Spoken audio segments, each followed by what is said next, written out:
The 2022 Game Awards, guys. Clap it up. Give it up.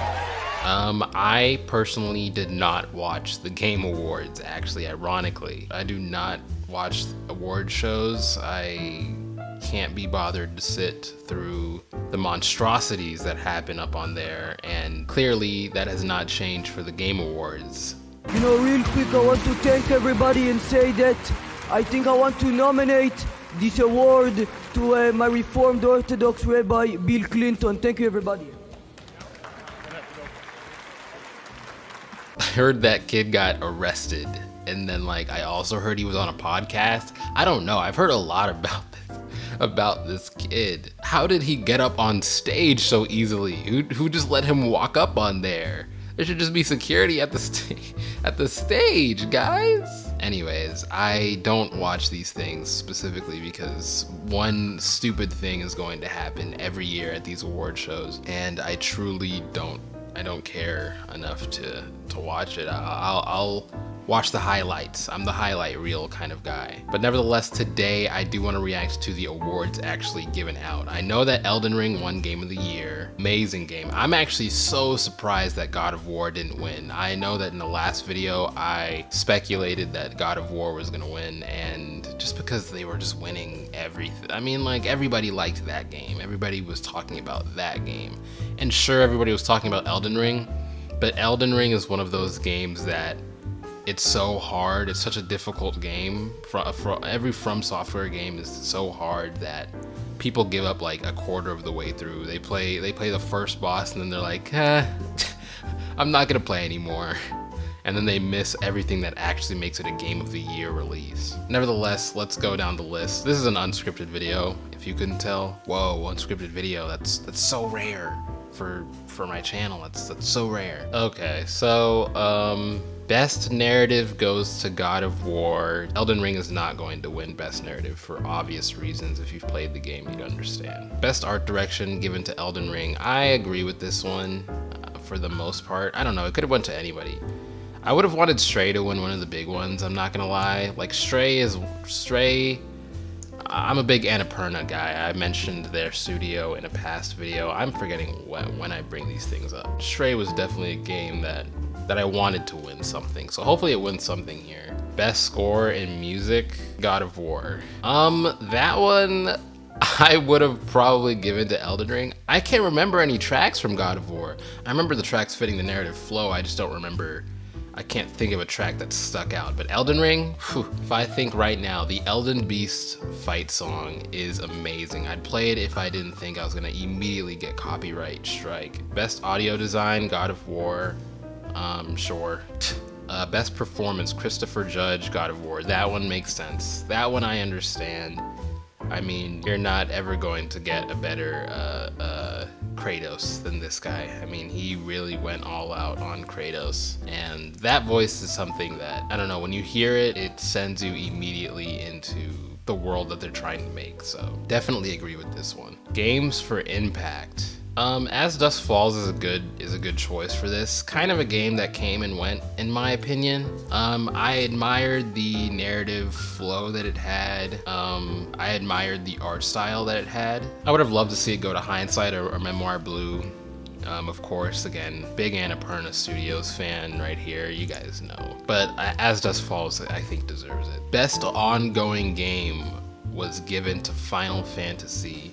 And I'm kind of surprised about that one, only because, you know, I know that Epic Games and Bungie, EA, I don't know, EA, I feel like EA feels like the type of company to just be like, come on, listen, give me the game award, and we could just walk our separate ways. Here's a stack of money. Apex needs to win this. Okay, we're losing budget here.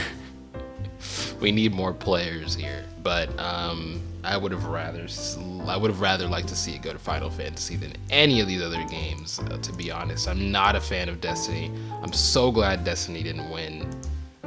That sounds bitter. I don't care. Best Indie, Stray. Yes. Okay, I really wanted them. Annapurna had 2 nominations. That's crazy. Would have been fine seeing it go to Sifu. I'm not gonna lie. But like, when I really think about it, when I think about which game I preferred, did I prefer Sifu or did I prefer Stray? I definitely preferred Stray because I was thinking about it, and honestly, Sifu didn't turn out to be what I expected it to be. If you know Slow Clap, you know that before Sifu, they developed Absolver, which was kind of like an early version of Sifu. It was a multiplayer game. It had the same mechanics, not the same mechanics. It had the same art style and flow as Sifu, but the way that you engaged in combat was very different. It was a lot more detailed. It was a lot more open-ended. The whole game based itself around the idea that you were able to change and edit your combat style within the menu. And that was definitely something I expected to see come back for Sifu, but Sifu just turned out to be a dungeon crawler rage game. Like, the game was never hard because it was hard. It was hard because one lackey enemy could 2-tap you, and there were 5 lackey enemies attacking you at once. So what do you think's gonna happen? Unless I play perfectly, I'm just going to get clapped. And even if you don't die to a lackey, if they hit you twice and you're about to go into the boss room, you've basically lost the boss because you have to have full health. Like, everything needs to go perfectly for the boss to really work. I know that they usually give you shrines, but I digress. Basically what I'm saying is Sifu was a dungeon crawler when I expected somewhat of a linear RPG-esque game that let me customize a bit more, that let me explore a bit more, that let me enjoy the experience a bit more. So Stray, good on you. Best debut indie also went to Stray. I'm gonna skip best community support and best mobile, because goodness gracious, nobody cares about those. I'm so surprised Diablo didn't win best mobile. I bet they were rolling. I bet they were rolling on the floor after all of that marketing they did in, like, what, E3, I think it was. I see a lot of mechanics that we've kind of been begging for in Diablo 3 in this. Is there any plans to make this playable on PC, or is this strictly mobile forever? Are there any? The current plan is to be on mobile, both Android and iOS. We don't have any plans at the moment to do PC.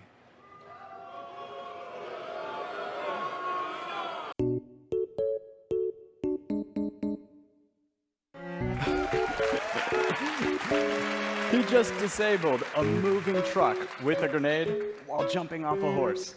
Incredible. Darkest thoughts and most intimate secrets. And transference.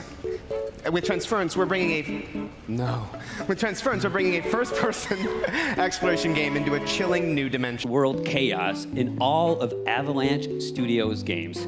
And as we're about to show you, they delivered big time.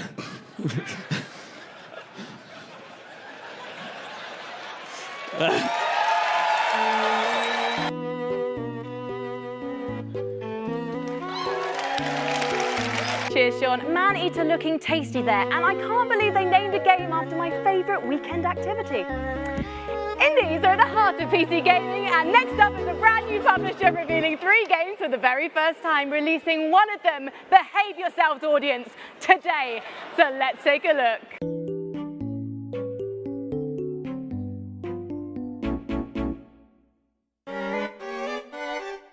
Best VR, I'm kind of sad that it didn't go to Bone Labs. I'm a big fan of Node. If you don't know who Node is, they are a YouTube channel that centers themselves around gaming content. But one of my favorite people from Node was Brandon Lash.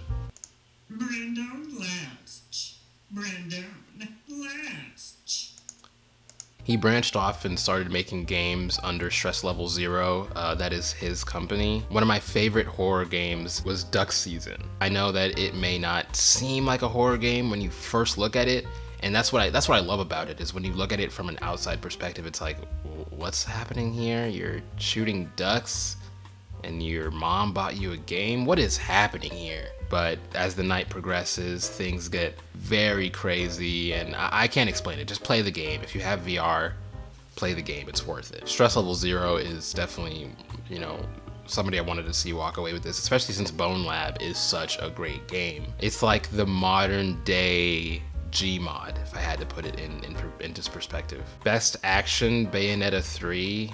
I actually would have liked to see Slow Clap move with that one. I wanted Sifu to win something. I hope Sifu wins something. I know we're not finished yet, but like Sifu deserves something. I just don't think it deserves Indie Game of the Year. I just don't think it deserves that high. I also would have liked to see this go to COD Modern Warfare 2. I think just because we need to congratulate them for climbing their way out of the shithole, honestly. Let's call it what it is. The shithole that they dug themselves in with Call of Duty Black Ops 4, Call of Duty Advanced Warfare, Call of Duty World at War 2, I think it was. Just awful games.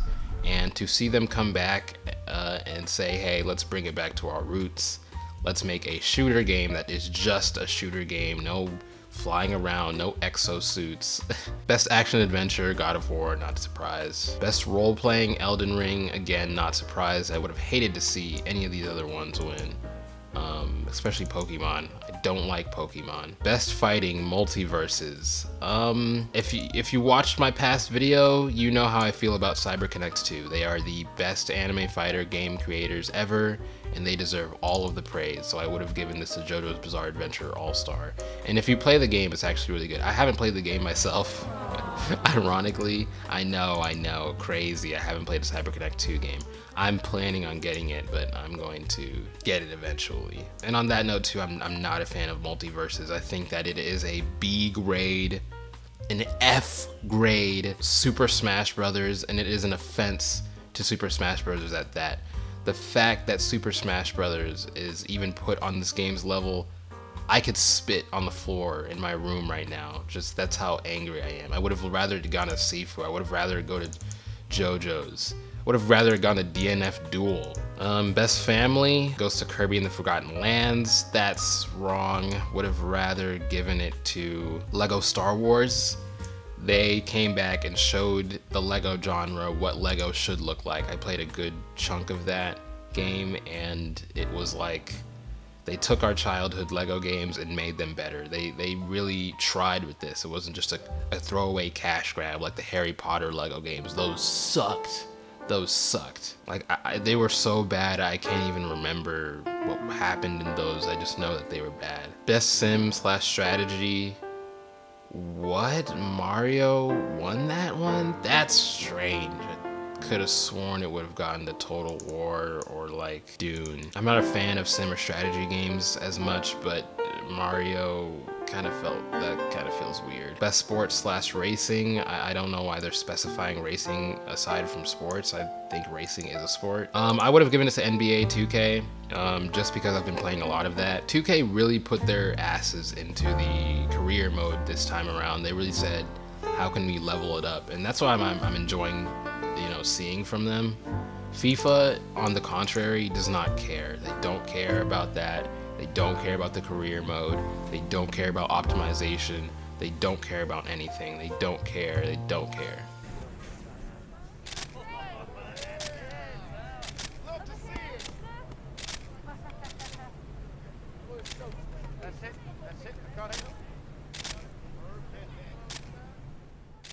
Best multiplayer, Splatoon 3. They tried to put Overwatch 2 in best multiplayer like they didn't release the game yesterday and it was trash. Like, shut up, Overwatch. Shut up, Blizzard. I do not agree with anything Blizzard has to say. I used to be a fan of Overwatch, but with Overwatch 2, it was clear to me that they were on a sinking ship, and they said, we can't make our own original new multiplayer game like Apex did. And then they just kind of, shat on the mic and gave us Overwatch 2. They didn't even try to make any. They just wanted a battle pass. Most anticipated. This is funny. Now, my most anticipated games from this list are Starfield and Hogwarts Legacy. I'm a big Harry Potter. I'm a big Harry Potter fan. I'm a big Bethesda fan. Even though Bethesda have been pissing me off lately. I'm also very excited for Resident Evil 4. Out of all of the remakes, this one is the one I'm actually going to play. I didn't care about 2. I didn't care about the original. I've just never had a connection to those ones. But 4 was my game back in the day, and I'm hoping that they come in just as hard as they did for the other remakes. Of course, Zelda would win this one. I'm not, don't take this the wrong way. I love the new Zelda Breath of the Wild structure that they're going with. Not a fan, however, of some of the details that they have going on. Not a fan of how the swords and weapons just break like they're made of paper or cardboard. That makes no sense to me. And quite frankly, literally every other game that does the breaking mechanic does it better than they did. So honestly, piss off with that. Content Creator of the Year went to Ludwig. That is concerning considering his girlfriend is in the running too. He sheeshed me? Why is he sheeshing me? No, I'm just kidding. They were probably chilling with it. Best adaptation went to Arcane League of Legends. Hell yes, I love that show. It was a great show. I'm so glad it went to that instead of Uncharted. Would have been fine with it going to Cuphead. I love the people at MDHR. Would have been fine with it going to Sonic. I heard. Oh, wait, this is the second one. I don't know about that. I do not know about that. I'm just glad it didn't go to Cyberpunk. Innovation and accessibility, God of War, cool. Best esports, Valorant. Oh, that was the one I was thinking about before. Sure, I would have rather it gone to this than any of the other games. Maybe Rocket League. I would have been happy given being a Rocket League, but Rocket League is kind of an old game now. I'm gonna skip esports, athlete and team and coach because I really don't care. And best esports event went to League of Legends. I would have rather it seen go to Evo just because I know people from Evo. And that's the run. Wow, that's the entire run. I expected it to be kind of longer. Like I know that they had baby awards that they gave out, like smaller ones that they rapid read off, but I guess this is the core ones. I mean, interesting award ceremony, interesting set of games. This year has kind of been disgusting for games, so I'm not, I don't know, none of it really excited me as much. So glad that Elden Ring won. Like, I really thought that God of War was gonna win, and that Elden Ring was just not gonna be given its praise just because it's a difficult game and people haven't finished it and people haven't seen the scale at which they made what they made because because the people over at FromSoft, you can tell, put their blood, sweat, and tears into what they made here. They were really, really trying to make something holistic and engaging for the audience. Not that Ragnarok wasn't trying to do the same thing. It's just Ragnarok is a third-person adventure game, and let's be honest, we know what we're getting when we play those. We know their tricks. Their goal when they're in the creation room is how can we make it unique to what it usually is, if that makes any sense. Like, how can we do the exact same thing but do it in a unique way? I would have liked to see Sifu walk away with more, just because, they were only nominated 3 times and they didn't get anything. I feel like they could have taken home Best Fighting if they really focused on their mechanics, because again, when you play that game, it's just the level ups the way they do the level ups is annoying and tedious. You have to allocate points several different times to the same thing every life. It's not gonna make sense until you play it. It's just annoying. It's a rage game. Congratulations to the nominees. Congratulations to the winners. I'm hoping next year is as exciting as it's said to be. I know that there are a lot of games coming out that we've been waiting a while for. Things have been pushed around a lot. I want to see more consistency moving into the next year. Because there's a chance that games that are said to be dropping in January, I'm looking at Hogwarts, I'm looking at Starfield, they could be pushed to summer, and then they could be pushed to December, and then they could be pushed to 2024, and I'd hate to see that happen again. I hope you enjoyed this video. Different pace, different vibe this time around. I just wanted to do a reaction to the Game Awards, just the awards. I don't want to react to the antics of the child that went up on stage. I don't want to react to trailers. I could care less because a lot of them are going to be pushed to 2024 anyways. So I guess I should start doing the fade out. I have nothing else to say. I'm just kind of rambling at this point, you know what I mean? Next year, Game Awards, I'm going to cover it. I'm on